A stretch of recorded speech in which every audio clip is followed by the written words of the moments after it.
292번 개업 공인중개사가 설명한 부동산의 셀링 포인트, 판매 소구점에 대한 연결로서 가장 옳은 것은 1. 아파트, 동선 조망 맞습니다. 2. 농지, 주방시설. 주방시설은 농지가 아니라 주택입니다. X. 3. 창고시설, 교육시설. 교육시설 역시 창고시설이 아니라 주택에 대한 겁니다. X. 4. 단독주택, 단지규모. 단지규모는 단독주택이 아니라 공동주택 또는 아파트가 해당이 됩니다. X. 5. 상업시설, 동용 및 공업용수. 동용 및 공업용수가 필요한 건 상업시설이 아니라 공장시설이죠. X. 다 X고 하나만 O, 옳은 것을 고르니까 292번은 1번이 정답이 되겠습니다. 다음 293번입니다. 293번 중개 대상물의 권리관계의 조사에 대한 설명 중 틀린 것은 1. 진정한 권리자 여부를 확인하기 위해 등기사항 증명서와 주민등록 등본을 확인하였다. 주민등록 등본 아닙니다. 주민등록증이에요. 증. 자, 주민등록증으로 확인하는 겁니다. X. 2. 정당한 권한을 가진 대리인 여부를 확인하기 위해 본인의 인감증명서가 첨부된 위임장을 확인하였으며 안전을 위해 나중에 본인에게 직접 확인하였다. 정확합니다. 직접 확인해야죠. 3. 권리 이전, 권리 취득 의뢰인의 처분 능력을 확인을 하였으며 특히 법인의 경우 법인격 유무와 대표자의 처분 권한 유무 및 법인 등기사항 증명서를 확인하였다. 맞습니다. 4. 경매, 상속, 형성 판결, 공매, 법정지상권 등 법률 규정에 의한 물권 변동은 등기부상 확인할 수 없는 권리이기에 현장 답사와 탐문을 통해 확인하였다. 맞고요. 5. 분묘기지권, 유치권, 점유권, 법정지상권, 법정저당권 등은 등기 능력이 없어서 등기부상 확인할 수 없기에 현장 답사와 탐문을 통해 확인하였다. 역시 맞습니다. 다 오고 하나만 X. 그래서 293번 틀린 걸 고르니까 1번이 정답이 되겠습니다. 294번 거래계약서 작성과 관련한 다음 설명 중 틀린 것은 1. 거래계약서는 거래 당사자 쌍방에게 교부하고 개업공인중개사가 보관하여야 하므로 개업공인중개사는 계약서를 최소한 3통 이상 작성하여야 한다. 맞습니다. 2. 개업공인중개사는 거래계약서 작성 시 법정서식을 사용하여야 한다. 사용하여야 한다가 아니라 사용할 수 있다입니다. 이 거래계약서 사용은 권장사항입니다. 다만 거래계약서의 필수적 기재사항은 계약서에 반드시 기재해야 합니다. 그래서 이것은 X. 3. 당사자의 인적사항은 기본적으로 등기사항 증명서와 주민등록증으로 확인한다. 맞습니다. 4. 대리인의 경우 본인의 인감증명을 첨부한 위임장이 필요하며 법정 대리인은 가족관계 증명서 또는 후견 등기사항 증명서로 확인한다. 맞습니다. 5. 미성년자와 피한정 후견인은 법정 대리인의 동의서와 인감증명서를 제시하면 계약 체결이 가능하나 피성년 후견인은 계약 체결 자체가 불가능하다. 맞습니다. 다 오고 하나만 X. 틀린 것을 고르니까 294번은 2번이 정답이 되겠습니다. 295번 공인중개사 법령상 거래계약서의 필요적 기재사항, 필수적 기재사항 다 같은 말입니다. 아닌 것은 필요적 기재사항 그러면 여러분들 머릿속에 당물계급, 인권조합 또는 식권조합이 떠올라야 되죠. 거래 당사자의 인적사항, 물건의 표시, 계약일 이런 것들입니다. 1. 계약일, 당물계급의 계획, 물건의 인도일시. 자, 물건의 인도일시 이거 필요하죠? 인도일시 5번째 나오지 않습니까? 이거 해당이 되고 일시. 그리고 거래 예전가격. 예전가격은 확인설명서에 쓰는 겁니다. 확인설명서. 확인설명서에서 예전가격이라고 그러고 거래 계약서에서는 거래가 된 거예요. 그러면 거래 금액이 되는 겁니다. 이거 틀린 겁니다. 그리고 거래 당사자 간 약정 내용 있으면 적어야 되고 중개대상물 확인설명서 교부일자도 적어줘야 됩니다. 그래서 거래계약서하고 확인설명서는 거래계약서 작성할 때 같이 쓰기 때문에 교부일자가 같습니다. 다 오고 하나만 X. 아닌 것을 고르니까 295번은 3번이 정답이 되겠습니다. 296번 개업 공인중개사가 중개한 계약 중 부동산 등기 특별조치법에 따른 검인을 받아야 하는 것은 자, 이 거민 대상은 소유권 이전이 되는 계약입니다. 소유권 이전이 되지 않는 것은 거민 대상이 아니에요. 1. 지상권 설정 계약서 소유권 이전 대상 아닙니다. 2. 증여 계약서 소유권 이전 되죠. 3. 임대차 계약서 소유권 이전 안 됩니다. 4. 전세권 설정 계약서 소유권 이전하고 관련 없고요. 5. 저당권 설정 계약서 소유권 이전 되지 않습니다. 다 X고 하나만 O. 그래서 296번은 2번이 정답이 되겠습니다. 297번 범인계약서에 관한 설명 중 틀린 것은 하나씩 보겠습니다. 1번 계약을 원인으로 소유권 이전 등기를 하는 경우 부동산 등기 특별조치법에 의해 계약서의 범인을 받아야 한다. 정확하게 설명하고 있습니다. 2번 등기 원인을 증명하는 서면이 집행력 있는 판결서인 경우 범인을 받지 않아도 된다. 범인 받아야 됩니다. 틀렸습니다. 3. 소유권 이전 등기를 하기 전에 제3자에게 이전 시 먼저 체결된 계약서의 범인을 받아야 한다. 맞고요. 4. 아파트 분양권을 점유한 경우에도 범인을 받아야 하며 이 경우 분양계약서와 매매계약서를 범인 신청기관에 제출해야 한다. 맞습니다. 5. 범인을 받아야 하는 경우 부동산 등기 특별조치법상의 필요적 기재사항을 계약서에 기재해야 한다. 맞습니다. 다 동글뱅이고 하나만 X. 자, 틀린 것을 구하니까 297번, 2번이 정답이 되겠습니다.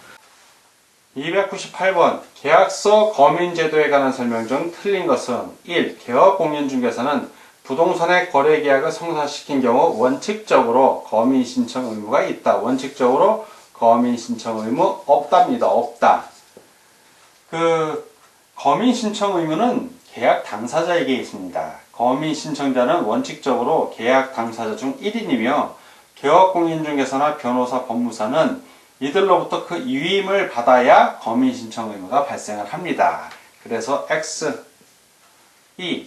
거민신청자는 계약서나 판결서의 원본 또는 정본과 그 사본 두 통을 부동산 소재지의 시, 군, 구청장 또는 그 권한을 위임받은 자에게 제출하여야 한다. 맞습니다.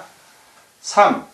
거민 신청 시 2개 이상의 시, 군구에 있는 수개의 부동산의 소유권 이전을 내용으로 하는 경우 시, 군구의 수에 1을 더한 통수를 그중 1개의 시, 군, 구청장에게 제출하면 된다. 맞습니다. 4. 거민 신청 시 시군 구청장은 사본을 2통 작성하여 한 통은 보관하고 한 통은 부동산 소재지를 관할하는 세무서장에게 송부하여야 한다. 맞습니다.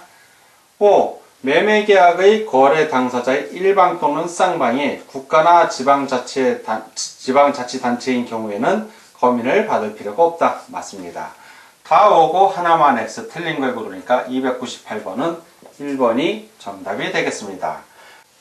299번 다음 중 계약서에 거민을 받아야 하는 것은 1. 부동산 거래 신고에 의한 신고 필증을 발급받은 소유권 이전. 예외사항입니다. 거민받지 않습니다. 2번 등기 원인을 증명하는 집행력이 있는 판결서에 의한 소유권 이전. 판결서도 거민받습니다. 동글뱅이. 3. 임모, 공장재단, 광업재단의 매매계약에 의한 소유권 이전. 거민받을 필요 없습니다. 4. 경매, 동매, 공용수용에 의한 소유권 이전 역시 거민 계약서에서 제외되는 경우입니다. 5. 토지거래 허가구에서 토지거래 허가를 받은 매매계약에 의한 소유권 이전 거민에서 제외되는 대상입니다. 다 X고 하나만 O 거민 받아야 하는 것은 299번, 2번이 정답이 되겠습니다. 300번 부동산 실권리자 명의 등기에 관한 법률에 대한 설명으로 틀린 것은 자 부동산 실권리자 명의 등기에 관한 법률 그러면 명의신탁이 좀 떠올라야 됩니다. 명의신탁은 무효다 유효다 당사자 간에 무조건 무효다. 자 1번 계약 명의신탁에서 매도인이 명의신탁 약정에 관해 선의인 경우 그 명의신탁 약정은 유효이다. 명의신탁 약정은 무효입니다. 다만 매도인의 그 거래는 유효한 겁니다. X. 2번 매도인이 계약 명의신탁에 관해 악의인 경우 자 명의신탁자가 매매계약상 매수인의 지위를 당연히 승계하는 것은 아니다. 맞습니다. 3번 중간생략권 3자 간 등기 명의신탁에서 신탁자는 수탁자에 대한 매도인의 말소등기 청구권을 대의 행사할 수 있다. 맞고요. 4. 경매 절차에서 타인의 자금으로 부동산을 매수하여 소유권 등기를 자기 명의로 공유하기로 약정하고 이를 실행한 자와 그 대금 부담자는 명의신탁 관계에 있다. 맞습니다. 그러나 그 경매에서 명의신탁 관계 이 둘이 있다 하더라도 경매로 낙찰받은 거는 낙찰받은 자의 소유입니다. 5. 상호 명의신탁은 동법. 자, 부동산 실거래자 명의 등기에 관한 법률이나 적용을 받지 않는다. 즉 유효한 명의신탁이 된다는 얘기입니다. 다 동글뱅이고 하나만 X. 자, 틀린 걸 구하니까 300번은 1번이 정답이 되겠습니다. 301번. 을은 가압소유주택을 2006년 8월 5일 보증금 8천만원, 기간은 같은 해 9월 5일부터 1년 6개월로 하여 각각 임대차 계약을 체결하였다. 을은 같은 해 9월 5일 보증금을 지급하고 가족과 함께 이사하면서 자신의 주민등록은 사업상 그대로 이제 가족만 전입신고를 하고 확정일자를 받았다. 자, 이 전입신고하고 확정일자 받은 게 9월 5일이니까 주민등록 다음날부터 대항력이 발생한다. 그러니까 9월 6일날 대항력이 발생하는 겁니다. 그 후 2008년 10월 10일 갑은 병에게 그 주택을 매도하고 이전 등기해 주었다. 자, 을은 2008년 10월 26일 현재, 자, 10월 26일 현재 그 주택에 거주하고 있는데 현재까지 계약 갱신에 관한 당사자들의 아무런 조치가 없다. 다음 설명 중 틀린 설명은 보겠습니다. 1. 을의 임차권은 대항력을 가진다. 그렇죠. 을 자신은 지금 사업상 딴 데가 있어도 가족들이 전입신고하고 확정일자를 했기 때문에 대항력을 가진다. 맞고요. 두 번째, 1은 을은 2006년 9월 6일 0시부터 우선 면적권을 받는다. 아까 9월 5일 보증금 지급하고 이사하고 주민등록 가족들을 했지 않습니까? 그러니까 9월 5일 2일 다음날 0시부터 9월 6일이 되겠죠. 우선 면적권 받는다. 맞습니다. 을은 2008년 10월 26일 현재 병에게 보증금 반환을 청구할 수 있다. 자, 2006년 8월 5일날 했고 1년 6개월을 했으니까 근데 주택임대차보호법 같은 경우는 2년으로 인정이 됩니다. 그러면 2008년 8월 4일날 계약갱신이 되냐는 가야 되는데 서로 아무 말을 안 했으니까 자동으로 법정갱신이 된 상태입니다. 따라서 현재는 계약이 유지되는 상태라 보증금 반환을 청구할 수는 없고 보증금을 반환 청구하려면 계약 해지 통보하고 3개월이 지나야 됩니다. 그래서 지금은 당장은 할 수가 없다. X. 4. 을이 주택의 양도 사실을 안 즉시 이의를 제기한 경우, 즉 갑이 병에게 주택을 양도한 사실을 알자마자 바로 이의를 제기한 경우 갑의 임차 보증금 반환책은 소멸하지 않는다. 맞습니다. 임대차가 종료한 경우에도 을이 임차 보증금을 반환받을 때까지는 임대차 관계는 존속한다. 맞죠? 다 오고 하나만 X 틀린 설명이니까 301번은 3번이 정답이 되겠습니다. 다음 302번 문제를 같이 보도록 하겠습니다. 302번. 주택임대차보호법에 대한 설명 중 틀린 것은 1. 주택임차인이 사망한 경우 그 주택에서 가정공동생활을 하던 사실혼 배우자는 2천 이내의 상속권자와 우선이 아니라 공동입니다. 공동으로 임차인의 권리와 의무를 승계한다. 근데 우선한다고 생각 틀렸죠? 두 번째, 주택임대차가 묵시적으로 갱신된 경우 법정갱신입니다. 임차인은 갱신된 임대차 존속기간이 2년임을 주장할 수 있다. 맞고요. 3번, 임차권 등기 명령에 의해 임차권이 등기된 경우 임대인의 보증금 반환이나 임차인의 등기 말소 의무는 동시이행 관계가 아니다. 그렇죠. 임대인의 보증금 반환 먼저 해야죠. 4번, 주택임차인에게 대항력이 발생하는 시점은 인도, 주택의 인도와 주민등록을 모두 갖춘 다음날 오전 0시 맞습니다. 5번, 주택임차인이 대항력을 갖춘 후 임대인이 소유권을 양도한 경우 임차인의 이의 제기가 없는 한 보증금 반환 의무는 양수인, 즉 새로운 주의라는 얘기죠. 맞습니다. 다 오고 하나만 X 틀린 걸 고르니까 302번은 1번이 정답이 되겠습니다. 다음 303번 문제를 같이 보도록 하겠습니다. 303번. 상가 건물 임대차보호법상 임차인의 계약갱신 요구에 대해 임대인이 거절할 수 있는 사유가 아닌 것은, 자, 상가 건물 임대차보호법은 임차인 계약갱신 요구를 인정해 주죠. 최장 5년까지 계약일로부터. 1.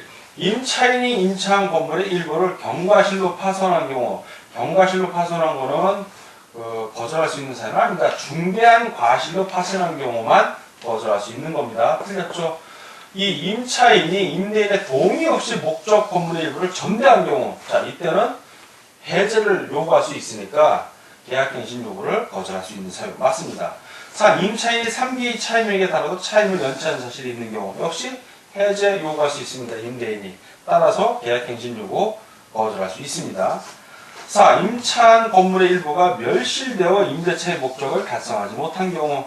그렇죠. 멸실돼서 임대차 목적을 달성하지 못할 때는 계약갱신 요구 거절할 수 있습니다. 5. 임대인의 목적 건물의 대부분을 철거하기 위해 목적 건물의 점유 회복이 필요한 경우 역시 계약갱신 요구를 거절할 수 있습니다. 다 오고 하나만 X 아닌 것이니까 303번은 1번이 정답이 되겠습니다.